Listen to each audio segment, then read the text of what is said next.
Bienvenue sur le podcast Les Qalbi, pour mon cœur, un espace de sakina où l'on parle de ce qui touche l'âme et ce qui fait battre le cœur toujours un peu plus fort pour Allah. Je suis Yusra et Les Qalbi est ce refuge où je viens trouver paix et apaisement. J'espère que ton cœur y trouvera lui aussi un peu de douceur. Et qui sait, pourquoi pas goûter ensemble aux délices de la foi. Je te laisse avec l'épisode du jour et je te souhaite une bonne écoute. Salam alaikum wa rahmatullahi wa barakatuh. J'espère que vous allez bien, Inch'Allah. Je suis contente de vous retrouver pour ce podcast à quelques jours de Ramadan, Inch'Allah. Je suis trop contente de rentrer dans Ramadan, vraiment, alhamdulillah. Je sens que j'en ai besoin, je sens que ma foi en a besoin, je sens que les shayatines, là, ils redoublent d'efforts. Je le sens vraiment, subhanallah, qu'en ce moment, les shayatines, en tout cas avec moi, je sais pas vous comment c'est. Dites-moi dans les commentaires, ça m'intéresse. Mais en tout cas, moi, je sens que les shayatines tournent vraiment autour de moi en ce moment. C'est assez compliqué au niveau de ma foi. Walhamdulillah. Et j'ai hâte qu'ils soient enchaînés et qu'ils me laissent enfin tranquille.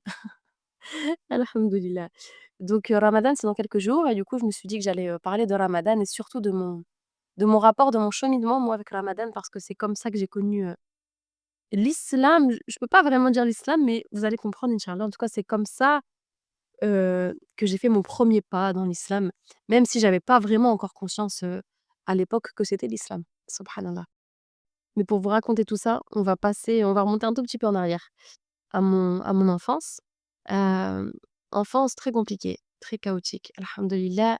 Beaucoup de violences, psychologiques, physiques, un petit peu. Je n'étais pas une enfant battue, mais il y a quand même eu des choses, assez violentes. Mais c'était beaucoup de la violence, psychologique. Ça, c'est vraiment ce qui m'a marquée dans mon enfance. Ouais, subhanallah, alhamdulillah. Et du coup, j'étais tellement, tellement, tellement malheureuse, mais vraiment, c'était subhanallah, je ne saurais décrire le malheur que j'éprouvais, à l'époque dans ma chambre d'enfant, subhanallah. Et puis un jour, j'ai parlé à Dieu parce que je croyais vraiment très, très fort en Dieu. Ma mère était croyante, mais beaucoup de shirk. Ma mère croyait beaucoup, aux saints. Elle priait beaucoup les saints plus que Dieu, finalement. Mon père complètement athée, vraiment, plus athée, c'est pas possible, en fait. Donc voilà. Et moi, je croyais très, très fort en un Dieu unique et non pas aux saints, non pas en un fils de Dieu ou alors, je m'adressais pas non plus à Marie, prier Marie, je voyais pas pourquoi, en fait. Puisque Dieu existe, pourquoi je vais aller m'adresser à des saints, à des anges, à Marie ou à Jésus? Pourquoi? Bah non, Dieu, il est là, on parle à Dieu, en fait. Pour moi, c'était logique, subhanallah. Et ça, je pense vraiment que c'est la fitra, c'est la saine nature, walhamdoulilah. Et donc je me rappelle qu'un jour, hem, j'ai imaginé un scénario. Je sais pas pourquoi, mais je me disais: «Et si finalement j'étais pas en train de vivre ma vie, que Dieu, il était en train de me montrer le film de ma vie?» Et je sais pas, j'avais quel âge quand j'ai fait ça? Peut-être 10 ans, 11 ans?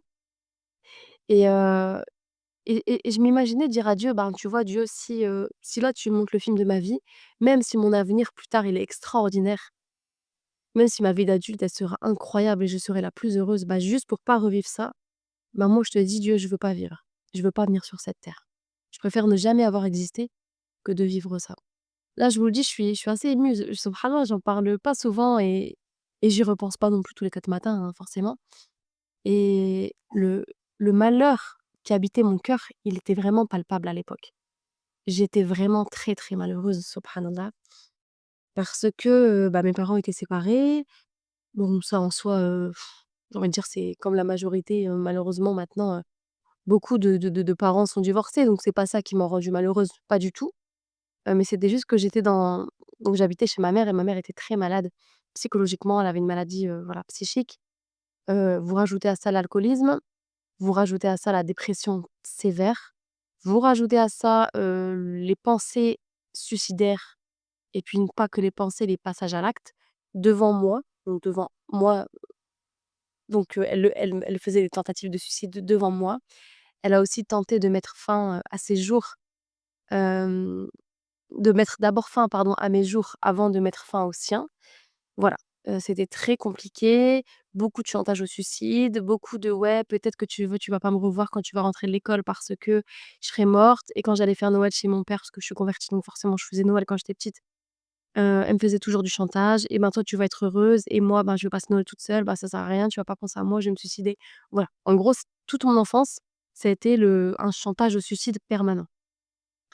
Et quand c'est du chantage, déjà, c'est compliqué, mais quand en plus on voit que enfin, je voyais que ma mère, elle le faisait, je voyais que ma mère, elle passait à l'acte. Donc c'était compliqué. Alors je vais pas vous raconter, enfin, c'est pas le but du podcast. Donc voilà, j'ai pas envie forcément de raconter, mais il y a eu plein de tentatives de suicide, de plein de façons différentes et bref, ça pèse sur le cœur. Donc j'ai fait cette je sais pas si on peut dire prière enfant. En tout cas, voilà, j'ai parlé à Dieu, on peut pas dire que c'était une prière, mais en tout cas, je parlais beaucoup à Dieu et je me rappelle dans mon lit, je savais pas comment prier à l'époque. Donc je lui parlais un peu comme je vous parle maintenant et voilà, je lui parlais, je lui disais de me sauver, de m'aider, de mettre un terme à tout ça, de ne pas m'abandonner. Voilà, je lui parlais beaucoup et subhanallah, je suis persuadée que, j'ai été guidée pour ça et je pense vraiment que ces prières d'enfant, ces douleurs d'enfant, cette tristesse d'enfant, Allah n'a pas été insensible à ça et du coup, Allah, il a répondu à mes prières. J'en suis persuadée, subhanallah. Et Allah, il m'a guidée, pas très tard en plus, alhamdoulilah, je me suis reconvertie vraiment, j'avais 18 ans, mais on va dire que j'ai commencé tout doucement à rentrer dans l'islam à 15 ans, sans vraiment savoir que c'était l'islam. Bref, je vais vous raconter. Donc voilà, bref, donc enfance, voilà, qui se passe comme ça, chantage de suicide, voilà, jusqu'au jour de, enfin jusqu'à mes 15 ans où, encore une énième fois, je me dispute avec ma mère par dernière parole qu'elle m'a dit, c'est: «Bah, je vais me suicider et tu auras ma mort, sur ta conscience». Ce sont les dernières paroles, qu'elle m'ait dites. Effectivement, elle est morte quelques jours après. Je peux vous dire qu'on se relève pas facilement de ça, mais alhamdoulilah, toujours dire alhamdoulilah, mais ça a été extrêmement dur. Donc j'apprends le décès de ma maman. Je vous raconterai ça un jour, inch'Allah, peut-être, heu, parce qu'il y a une grande sagesse derrière. Allah a vraiment été présent pour moi à ce moment-là, même si je n'étais pas encore musulmane, même si je ne connaissais pas Allah vraiment en tant que tel, entre guillemets, mais je sais qu'Allah a été présent pour moi, il m'a épargné d'une certaine chose, donc je vous raconterai inch'Allah. Non pas que là j'ai envie de faire du suspense, pas du tout, c'est parce que vraiment j'ai envie d'aller, dans le vif du sujet. Là, c'est un podcast sur le ramadan, donc j'ai envie d'avancer inch'Allah et donc je perds ma maman, dans des conditions assez, voilà, bah, dramatiques, subites, brutales, même si elle m'avait prévenue, mais bon, elle m'avait tellement prévenue dans ma vie que voilà, je pensais pas que finalement, elle allait y arriver. Alhamdoulilah, ala kulli hal. Et donc voilà, suite à la perte de ma mère, je l'ai très mal vécu. Pour être honnête avec vous, voilà, j'étais pas musulmane, donc je n'avais pas vraiment, à quoi me raccrocher. Donc je suis tombée dans de grands péchés. Je vais pas forcément les dire, hein, c'est pas bien de dire ces péchés, mais voilà, je suis tombée dans des choses qu'une enfant de 15 ans ne doit pas faire. Subhanallah, alhamdoulilah. Je suis tombée bien bas, j'ai même arrêté les cours, enfin bref, j'ai fait vraiment plein de conneries. J'étais très malheureuse, une culpabilité vraiment, assourdissante. Alhamdoulilah et puis, quelques mois après, donc je perds ma mère au mois d'avril et puis au mois de septembre, je rentre au lycée, alhamdoulilah et je fais la rencontre d'une sœur, hem, ça devient ma copine.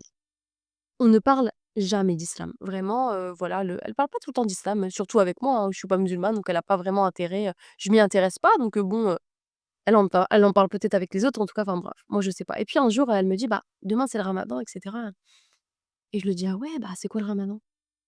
Et donc parce que voilà, faut savoir que moi je viens d'une famille, vraiment où l'islam n'était pas présente. Alors oui, je connaissais un peu des musulmans, des arabes, mais leur foi n'était pas très visible, donc franchement je connaissais rien, vraiment, puis même si j'avais des copines, musulmanes arabes, vraiment je m'intéressais pas du tout à leur religion, quoi. Heu, donc voilà. Donc je lui demande en toute innocence ce que c'est vraiment le ramadan et elle me dit cette phrase toute simple qui, subhanallah, marquera ma vie à tout jamais et finalement c'est vraiment je me dis: «Wallah des fois, on se rend pas compte de l'impact qu'on peut avoir dans la vie des gens». J'ai plus de contact avec cette sœur malheureusement. Alors je l'ai retrouvée il y a quelques années sur Facebook. Je lui avais envoyé un message pour lui dire que par cette simple phrase, aujourd'hui, je suis reconvertie à l'islam, je fais la prière, je mets mon hijab. J'étais toute contente de lui annoncer que par sa cause, alhamdoulilah, j'avais trouvé la guidée et puis on s'est reperdus de vue, alhamdoulilah. Donc elle me dit cette phrase toute simple, elle me dit, «Bah, c'est Dieu qui l'a dit» et moi ça m'a tout de suite, ça m'a fait écho. Je me dis: «Ah ouais, Dieu dit ça? Bah, c'est bon, je le fais en fait». Je n'ai pas eu besoin de ça. Enfin, en fait, je n'ai même pas cherché si c'était l'islam, c'était les chrétiens, c'était les juifs. Moi, on m'a juste dit: «C'est Dieu qui le dit, OK, tu le fais» et je me dis vraiment que si on m'avait dit ça d'une autre religion, peut-être que je serais allée dans notre religion. Moi, je cherchais juste Dieu. Je cherchais juste à me rapprocher et à satisfaire mon Seigneur, c'est tout. Donc alhamdoulilah, heureusement, c'était l'islam, alhamdoulilah. Donc j'avais 15 ans, hein, je recontextualise et donc je fais le ramadan. Sans prière, sans manger halal parce qu'on ne m'explique rien. Donc moi, je ne connais rien. Donc je jeûne juste par amour pour Dieu. On me dit: «Dieu te dit de faire ça», je fais ça. Si on m'avait dit: «Dieu te dit de prier», j'aurais prié. Si on m'avait dit: «Dieu te dit de faire je ne sais pas quoi», je l'aurais fait. D'accord? Je connais pas le Coran, je connais pas le prophète, alayhi salatu wassalam. Je connais pas la salat, je connais pas la shahada, je connais pas tawhid, je connais rien. Mais je jeûne parce qu'on m'a dit que Dieu a dit de faire ça. Donc on m'explique tout simplement: «Tu peux manger jusque, Fajr», donc je sais même pas ce que c'est Fajr, hein. Pour moi à l'époque, je sais même pas que c'est une prière. On me donne un calendrier, je me rappelle qu'elle m'avait surligné les 2 colonnes. Je me suis même pas posé la question, subhanallah. Qu'est-ce que sont les autres colonnes? Non, pas du tout. Donc elle me surligne les colonnes et je mange tel jour à telle heure, tel jour à telle heure. C'est tout. À l'époque, je suis à l'internat, hein, donc je viens de perdre ma mère, je recontextualise. Mon père, non, j'étais déjà à l'internat quand j'ai perdu ma mère, pardon. Donc j'étais déjà à l'internat, ouais. Mais j'étais à l'internat donc en troisième et puis mon père, au lycée, donc je change forcément d'établissement, me met dans un autre internat. Bref, déjà je trouve pas ça très, très cool, hein, tu viens de perdre ta mère, bah, tu as peut-être envie de retrouver un petit cocon, un petit foyer, mais alhamdoulilah, c'est comme ça, c'est la vie. Bref, du coup, je ne peux ni, manger à la cantine au Sahur parce que la cantine est fermée et au ftour, alors je me rappelle qu'il y a une période où je pouvais manger à la cantine, je sais plus si c'était début ou fin de ramadan, mais il y a un moment donné, la cantine était fermée et on pouvait plus manger. Donc ceux qui faisaient ramadan et ben, ils devaient manger dans leur chambre, je me rappelle.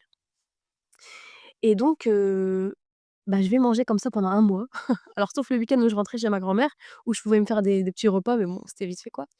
Hem Et ben, je mangeais, pour le ftour, je me rappelle et le sahur, bah, des je pouvais pas cuisiner. On pouvait pas cuisiner, on était dans notre chambre, donc il y avait rien. Donc bah, c'était des gâteaux, des céréales. Alors il y avait quand même une fille, je me rappelle, qui avait pris des plaques, qu'on pouvait chauffer et on se faisait des fois des soupes. Vous savez les petites briques de soupe là? On se faisait des fois de la soupe comme ça, mais bon, c'était assez rare. Donc voilà, donc le premier ramadan vraiment, un peu chaotique. Je ne connais rien, mais je sais quand même que, j'ai plus le droit alors on m'avait quand même dit: «Tu as pas le droit de faire telle ou telle chose». Donc par exemple, tu as pas le droit de fumer, tu as pas le droit de, tu as pas le droit de parler avec les garçons, tu as pas le droit de te brosser les dents, on m'avait dit. Comme quoi les gens vraiment ils connaissent pas leur religion. Donc moi, bah, je le fais. Je me brosse pas les dents après le fajr, bref, tout ce qu'on m'a dit de ne pas faire, je ne le fais pas. Donc quand même, on va dire qu'il y a un début de: «Oui, OK, je j'arrête certains péchés pour Dieu». Ma famille, comment elle réagit? Forcément, j'annonce à ma sœur et à mon père et à ma grand-mère que je vais faire le ramadan.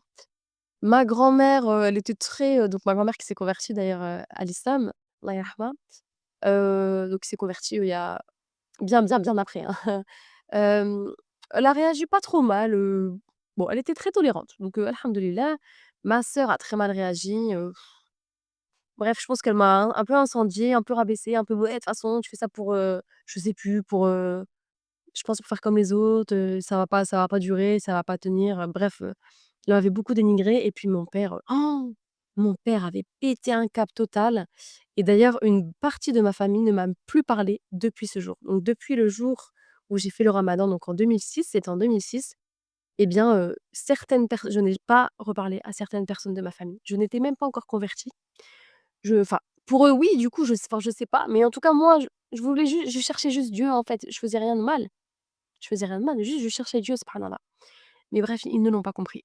Donc ils ont même pas attendu finalement que je me voile ou que je fasse la prière ou que non, non, non, c'était juste: «OK, elle fait le ramadan, ça y est, on la boycotte». Mais alhamdoulilah, c'est tout, c'est comme ça. Et donc je vais jeûner comme ça pendant 2 ans. Ouais, pendant 2 ans, je vais jeûner comme ça, sans rien connaître, de l'islam. C'était pas du je m'en foutisme, c'était vraiment de l'ignorance, en fait. Où j'étais jeune, hein, j'avais donc 15 ans, 16 ans, 17 ans. Et puis après à mes 18 ans, quand le ramadan approchait, on m'a parlé de la prière et c'est là où j'ai commencé à prier. Donc voilà, donc je continue ma vie, voilà, je continue mes péchés, hein, je savais pas, ce qui était haram et cetera et pendant le ramadan, je m'abstenais un petit peu de certains péchés, heu, ce qui était déjà entre guillemets pour moi à l'époque énorme parce que je suis française, je viens d'une famille où le haram, c'est l'autoroute du haram, il y a pas de souci, fais autant de haram que tu veux معليش, c'est pas grave, tout va bien et limite même, j'étais plus acceptée dans ma famille quand je faisais du haram que maintenant que je fais du halal. Mais bon, c'est pas grave. Alhamdoulilah, je me rappelle qu'on m'avait même dit: «J'aurais préféré que tu sois homosexuelle que musulmane». Ça m'avait marqué, Allah musta'an. Vraiment, ils sont dans un délire, Allah musta'an. Enfin bref, c'est pas grave. Et puis la troisième année, donc je m'apprête à faire le ramadan et puis il y a un garçon de ma classe qui me parle de la prière, de la prière et subhanallah, c'est marrant parce que c'est une fille de ma classe qui m'a parlé de ramadan et qui m'a dit ça simplement, c'est Dieu qui dit de le faire et puis c'est un garçon de ma classe donc après voilà, entre-temps j'ai changé de lycée parce qu'entre-temps j'ai rencontré mon mari, heu, je suis partie dans une autre région, mon mari m'a pris sous son aile. Comme j'avais raconté dans mon ancien podcast, hein, je suis partie habiter chez mon mari, j'ai changé de région, changé de lycée, bref. Donc un contexte totalement différent mais finalement l'histoire se répète. Un garçon de ma classe donc il apprend que je vais jeûner ou que je jeûne, je sais plus si c'est le ramadan ou subhanallah, je sais même plus. Enfin bref. Heu et donc il me dit: «Bah, tu fais la prière?» et je lui dis: «Bah non, c'est quoi la prière?» et il me dit encore alors je ne sais plus exactement mot pour mot ce qu'il m'a dit, mais en tout cas, il m'a dit qu'il fallait prier et il m'a dit que le lendemain, il allait me ramener un livre sur la prière. OK. Le lendemain, il m'amène le livre sur la prière et et donc en fait, il m'explique que c'est obligatoire la prière et alors là, je me dis: «Ah ouais? OK». Donc en fait, là, j'ai appris à ce moment-là, j'ai compris, donc j'étais beaucoup plus grande, déjà beaucoup plus mature, que finalement, pour plaire à Dieu, il y avait d'autres choses à faire en fait que le ramadan. Et donc c'est là que j'ai commencé à vraiment m'intéresser à l'islam, que j'ai compris l'islam, que j'ai connu Mohammed alayhi salatu wassalam, que j'ai connu le Coran, que j'ai connu Tawahid, la ilaha illallah et cetera. Et donc de là, je me suis officiellement convertie à l'islam. Donc je pense vraiment que mes premiers ramadans n'ont pas été acceptés parce que je ne priais pas, je ne mangeais même pas halal. Je ne sais pas si vous vous rendez compte, mais je ne connaissais pas, hein, vraiment. Déjà, moi, je viens d'une famille, enfin, surtout du côté de mon père, c'est assez aisé, et cetera. Donc on n'est pas du tout dans le milieu de l'islam. J'ai pas grandi dans une cité, par exemple, où il y a beaucoup de musulmans, la population est musulmane et où les Français, finalement, qui habitent en banlieue, connaissent un petit peu ce qui se passe chez les musulmans. Moi, j'ai vraiment grandi, heu, dans un milieu plutôt, je veux pas dire, ouais, si, aisé, surtout du côté de mon père. Donc vraiment, les musulmans, l'islam, je connaissais pas. Donc heu, donc voilà, donc je pense vraiment que mes ramadans n'ont pas été acceptés. Mais alhamdoulilah, c'est normal, je ne priais pas, je mangeais pas halal. Mais peu importe, en tout cas, l'intention, elle est là et et je suis persuadée que en fait, Allah, c'est l'omniscient. Allah, il a vu l'intention dans mon cœur de cheminer vers lui. Allah, il a vu l'intention de ma dévotion pour lui. Allah, il a vu l'amour que je lui portais et donc même si mes ramadans n'ont pas été acceptés, les premiers ramadans, je sais pertinemment que Allah, m'a «pardonné» entre guillemets parce que, bah, je connaissais pas et puis après il m'a fait connaître l'islam, vraiment, sous son vrai jour.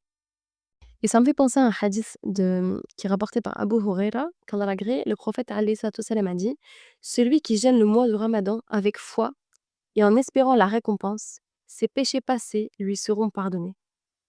On peut retrouver ce hadith dans Sahih al-Bukhari et Sahih Muslim. Et en fait, moi, quand j'ai commencé le Ramadan, mais oui, je l'ai jeûné, qu'avec foi, qu'avec amour pour Dieu finalement. Je n'espérais pas une récompense parce que je ne savais même pas qu'il y avait, des hasanats, des péchés. Vraiment, quand je vous dis que j'étais ignorante, je débute l'islam de zéro. Même la ilaha illallah, je ne connaissais pas. Mohammed alayhi salam, je ne le connaissais pas. Hein, il y avait pas les réseaux sociaux à l'époque, il y avait pas tout ça donc bah, non, franchement, je connaissais pas, subhanallah. Donc j'ai commencé à jeûner juste par amour pour Dieu, juste pour le satisfaire, pas pour avoir la récompense en plus, même pas pour être récompensée. Paradis, enfer, j'en avais pas vraiment bon, je savais que ça existait, faut pas abuser quand même. Mais bon, j'en avais pas vraiment la notion. Je ne sais même pas si je croyais vraiment au paradis ou en enfer. Je me suis jamais posé la question, en fait. Et je trouve ça trop beau que oui, le premier acte que j'ai fait finalement, mon premier acte d'adoration, ça n'a été que pour plaire à Dieu, que pour lui montrer que je l'aime finalement. Sans espérer une quelconque récompense ou, ou espérer, qu'il m'accorde ceci ou cela. Non, juste parce que je t'aime Dieu, c'est tout. Et je trouve ça vraiment trop beau, subhanallah. Donc je suis trop contente de mon petit cheminement. Alhamdulillah. Et le message que j'aimerais faire passer dans ce podcast, c'est qu'il faut qu'on prenne conscience qu'un seul ramadan peut changer notre vie à tout jamais. Moi, ça a été mon cas de reprise. Donc, il y a eu ce ramadan-là. Et j'aime bien l'idée de dire que mon premier ramadan, j'ai appris à jeûner. Parce que je ne savais pas jeûner. D'ailleurs, ça a été tellement dur. En plus, les horaires, c'était pas très compliqué, hein. C'était au mois de septembre-octobre. C'était assez facile, quoi. Vraiment très facile. Mais c'était dur. J'avais tellement faim, tellement soif. Subhanallah. Donc voilà, mon premier ramadan, je l'ai vraiment fait enfin, il m'a appris plutôt à jeûner. Et j'aime bien dire que mon dernier ramadan, donc celui de l'année dernière, maintenant je sais jeûner, alhamdoulilah, je supporte, alhamdoulilah, mon corps le supporte. Mon dernier ramadan, il m'a appris à aimer. À aimer qui? À aimer Allah, bien sûr. J'aime trop ça. Mon premier ramadan m'a appris à jeûner. Mon dernier ramadan m'a appris à aimer, alhamdoulilah. Et j'espère que le ramadan qui va arriver, là, dans quelques jours, d'ailleurs, peut-être que le ramadan sera déjà commencé quand je vais poster ce podcast, le temps de faire le montage, etc. Bah, j'espère que ce ramadan-là va être aussi beau que l'année dernière, voire même plus beau. Je l'espère. De toute façon, c'est le but, hein, c'est de s'améliorer chaque année. Donc, qu'Allah nous le permette. Et donc, un seul ramadan peut changer ta vie. Moi, donc mon premier ramadan, même s'il n'a pas été très spirituel, d'ailleurs, il n'a pas été du tout spirituel, il y avait aucune spiritualité là-dedans. Mais il a été tellement fait avec, conviction, avec amour pour Dieu, que je suis persuadée que par cette cause-là, Allah m'a guidée. Donc il y a eu ma petite prière d'enfant, ensuite Allah il m'a montré le ramadan sans me montrer autre chose. Pourquoi? Peut-être que j'étais pas prête à ce moment-là à connaître autre chose. Allahu a'lam, j'étais jeune, peut-être que ça m'aurait, un peu embêtée de faire 5 prières par jour, on ne sait pas. Même si j'aimais fort Dieu, bah, voilà quoi, je restais quand même une petite gamine, qui aimait bien kiffer sa life, on va pas se mentir. Et puis mon dernier ramadan, lui, il a vraiment changé ma vie sur plein de sphères de ma vie personnelle, subhanallah. L'année dernière, je sortais à peine, vraiment, à peine d'un burn-out et j'ai commencé le programme d'Omeima, donc le programme donc pour se rapprocher d'Allah en 4 mois et puis ce programme, il est surtout centré autour de Ramadan. Donc tu as 2 mois pour te préparer, pardon, avant Ramadan. Donc j'étais bien préparée, j'étais bien armée déjà, alhamdoulilah, je suis rentrée, pendant Ramadan, armée comme jamais, alhamdoulilah.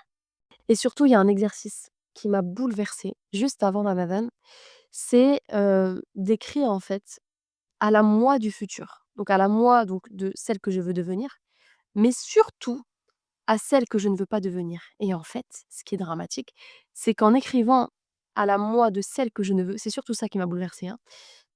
En écrivant à la moi donc de celle que je ne veux surtout pas devenir, eh bien je me suis rendu compte que j'étais exactement celle que je ne voulais pas être.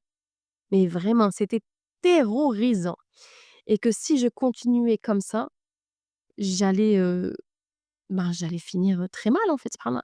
Elle nous invite même dans ses exercices à nous adresser une lettre à notre nous du futur, donc à la moi du futur, sur ton lit de mort. Et quand j'ai écrit à la moi du futur sur mon lit de mort en mode mauvaise fin, bah, en fait, c'était vraiment le chemin que j'étais en train de prendre. Donc je me suis dit: «Là, on va se ressaisir. On va vraiment se ressaisir». Et il y avait une phrase qu'elle avait dite, alors je me rappelle plus mot pour mot, mais en gros, c'était: «Bah, celle que tu veux devenir demain, en fait, elle commence aujourd'hui. La toi que tu veux être demain, elle commence aujourd'hui, elle se prend en charge maintenant». Subhanallah et ça m'avait vraiment marqué. Et du coup, quand j'ai écrit, celle que je voulais devenir, j'ai écrit plein de rêves. Certains accessibles bon, non, en général, mes rêves, ils sont tous accessibles. J'ai pas des grands rêves, un peu farfelus, même si on a le droit de rêver grand et avec Allah, tout est possible. Voilà, moi, je reste quelqu'un d'assez simple. Mes rêves sont très simples, alhamdoulilah et c'est d'ailleurs pour ça, alhamdoulilah, que déjà 3 d'entre eux se sont réalisés ou sont en train de se réaliser. Alhamdoulilah. Vraiment, je suis étonnée quand je regarde, parce que je l'ai relu il y a quelque temps, l'exercice de la moi du futur, que déjà en 1 an, subhanallah, bah oui, il y a déjà 3 de mes rêves qui se sont réalisés, alors qu'il y a 1 an à peine, j'étais en train de me morfondre sur mon canapé en plein burn-out, persuadée que je ne ferais jamais rien de ma vie, que je n'arriverai jamais à rien. Et je pense vraiment que tous mes efforts de Ramadan, tous les tahajjud, tous les qiyam el-layl, les 10 dernières nuits, il faut qu'on en parle. Ça, ça peut être la clé pour ton futur, subhanallah. Il ne faut tellement pas négliger Ramadan. Ramadan, c'est des opportunités incroyables. Ramadan, les douas sont exaucés. La nuit du destin, meilleure que 1000 mois. On ne peut pas passer à côté de ça. Parce que c'est peut-être la cause de cette invocation-là, fait à ce moment-là, où c'est exaucé, où c'est moustajab, qui va faire que Allah va changer notre vie.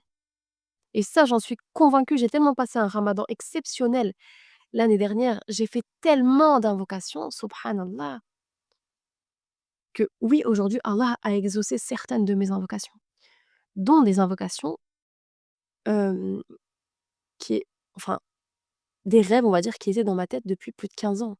Moi, j'ai toujours rêvé de devenir laveuse, heu et ben, là, c'est en train de se concrétiser, alhamdoulilah. Tout doucement, doucement mais sûrement, on m'appelle de temps en temps pour faire quelques lavages. On m'a proposé de me former, alhamdoulilah, tout doucement. Ça fait 15 ans que j'essaye de devenir laveuse. Ça fait 15 ans que je démarche les pompes funèbres, que je démonte les que je dé que je démarche, pardon, les laveuses, que j'assiste à des démonstrations, à des initiations, sans qu'on ne m'appelle jamais. Et puis, un jour, pendant le ramadan, tu fais tes plus sincères invocations. Et là, Allah, il y répond. Subhanallah, alhamdoulilah. Il y a aussi le fait de j'ai toujours rêvé de faire des assises moi, toujours. J'ai toujours rêvé de prêcher comme ça un petit peu, l'islam, ben, subhanallah, ça s'est réalisé. Je fais des assises à des sœurs. Je fais des podcasts aussi, ça me permet aussi de un peu de parler d'Allah, de faire des rappels et cetera. Vous allez me dire: «Ouais, c'est peut-être bidon, c'est peut-être banal». Ouais, c'est pas des grands rêves de fou.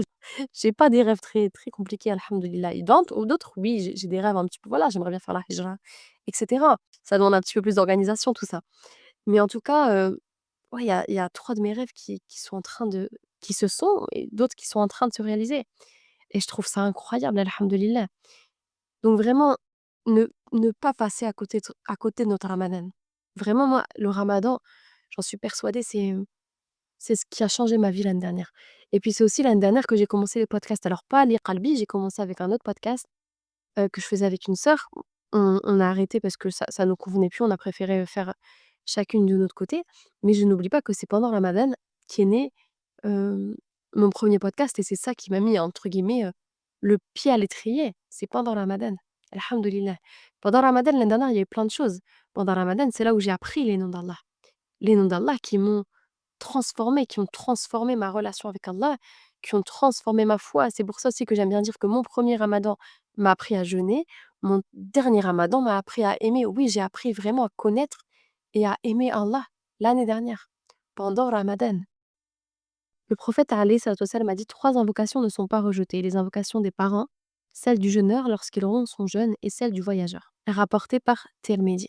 Au moment de rompre le jeûne, c'est là où il faut bombarder d'invocations parce que les invocations, elles sont exaucées à ce moment-là, subhanallah. Allah dit dans le Coran, Surat al-Qadr, verset 3, la nuit du destin est meilleure que 1000 mois. Ça aussi, on ne peut pas s'en priver, subhanallah. On a plein de clés, plein de trésors pendant le mois de Ramadan. À nous de les utiliser à bon escient pour pouvoir changer notre vie. Ton Ramadan change ta vie. En fait, il faut que chaque Ramadan soit meilleur que le précédent. Et si un Ramadan, tu n'as pas réussi, comme l'année dernière, ne pas tomber dans la culpabilité. Ça va arriver. Je pense qu'on ne peut pas toujours s'améliorer tous les ans. Enfin, je sais pas, Allahu a'lam, c'est très possible. Mais peut-être que non. Mais معليش, au moins on fait le maximum. On fait le maximum. L'objectif de Ramadan, on peut le retrouver dans la sourate Al-Baqarah, verset 183, c'est d'atteindre la piété. Subhanallah. Utilisons Ramadan pour fortifier notre foi. Les shayatines sont enchaînés. Ils n'ont entre guillemets aucun pouvoir sur nous. Donc c'est plus facile à ce moment-là de faire jihad al-nafs. Donc il faut vraiment essayer de faire des efforts, de redoubler d'efforts. Ramadan, ce n'est pas un sprint. Parce que les plus importants, parce que les jours entre guillemets les plus importants, enfin les nuits entre guillemets les plus importantes, c'est les 10 dernières nuits. Donc si tu démarres très très fort et qu'à la fin tu t'essouffles, franchement, c'est pas la peine. Il vaut mieux commencer doucement. Et puis, à la dernière ligne droite, tu mets le turbo. Chacun selon ses capacités. Il y en a commencer doucement, ça va être un verset par jour. Il y en a, ça va être la hizb. Il y en a, ça va être peu importe. Il y en a, ça va être 2 rakats surérogatoires. Il y en a, ça va être carrément, ils vont faire tout tarawih. Chacun selon ses capacités. Il faut aussi se rappeler que on n'a pas tous la même vie, donc ne pas se comparer. Sur les réseaux sociaux, on voit beaucoup de voilà, de moi, elle fait tel ou tel acte d'adoration, lui, il fait telle ou telle chose. Ouais, mais on n'a pas tous la même vie. Moi, par exemple, j'ai 3 enfants en bas âge, bah, je peux parler de tarawih, très honnêtement. Mais il y a pas de problème. معليش, c'est pas grave, alhamdoulilah. Je peux faire qiyam al-layl à la maison, c'est pas grave. Vraiment, chacun chacune selon ses capacités. Ne jamais se comparer parce qu'on n'a pas tous la même vie. La maman qui ne fait pas sa nuit parce qu'elle allait son petit bébé, elle pourra pas prier toute la nuit comme celle qui a de grands enfants. Et d'ailleurs, celle qui allait, elle aura aussi la récompense. Alhamdoulilah. Je me rappelle, c'était donc il y a 2 ans du coup, j'allaitais ma fille pendant le ramadan et je voulais prier de nuit et elle se réveillait, je pouvais pas prier et puis franchement, au début, j'étais dégoûtée et puis à la fin, je me suis dit: «Mais franchement, je suis récompensée, regarde comment Allah il te facilite». J'allaite ma fille, je suis dans mon lit, je suis récompensée comme si j'avais prié parce que mon intention, elle était sincère. Walhamdoulilah. Allah, il facilite vraiment le Allah, il nous facilite tellement la vie, subhanallah. Alhamdulillah. Bah, voilà, je vais m'arrêter là. C'est un petit podcast, c'était pas un podcast sur, un rappel sur le ramadan, c'était vraiment moi, mon cheminement avec le ramadan. Je voulais un peu vous expliquer, vous partager, pourquoi j'aime beaucoup le ramadan et j'aime beaucoup l'idée que le ramadan soit le premier acte d'adoration que j'ai fait dans ma vie, alhamdulillah et vraiment avec la plus grande des sincérités, sans vraiment connaître, Dieu.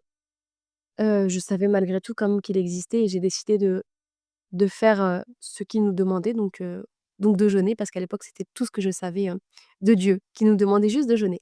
Alhamdulillah. Donc voilà, j'espère que ce petit podcast vous aura plu.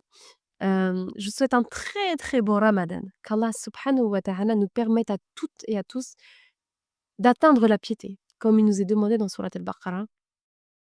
Qu'Allah nous permette de ressortir du mois de ramadan fort, pieux. Qu'Allah exauce nos doigts les plus sincères.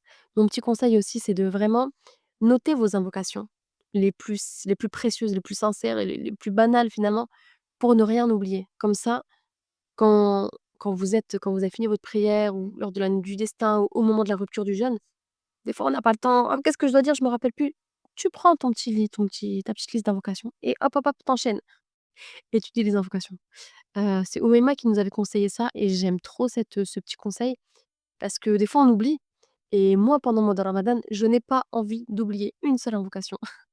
C'est tellement précieux. Ramadan peut tellement changer notre vie, subhanallah, que ça serait tellement dommage d'oublier une invocation. Donc voilà, je vous dis à très bientôt, je vous souhaite un très bon ramadan, inch'Allah et voilà. Salam alaikum wa rahmatullahi wa barakatuh.